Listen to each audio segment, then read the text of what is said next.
de Santa Teresa de Caridad Voluntaria, vienen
Pasen por favor.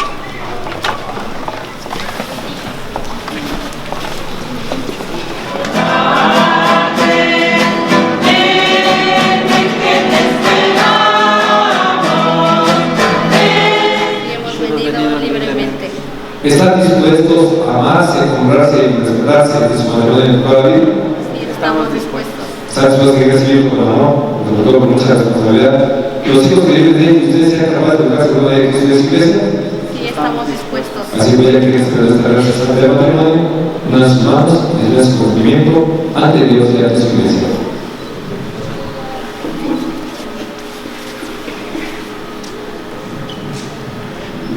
Yo ser también como mi esposa, prometo serte fiel en lo próspero y en lo adverso, en la salud y en la enfermedad, amarte y respetarte todos los días de mi vida. Yo, Inés David, te acepto a ti, Rey Gabriel de la Cruz, como mi esposa, y prometo serte fiel en lo próspero y en lo adverso, en la salud y en la enfermedad, amarte y respetarte todos los días de mi vida. El Señor confíe en ustedes con sentimiento y que sabe cumple ustedes su bendición, que lo que Dios acaba de venir no Todos decimos amén.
Gracias.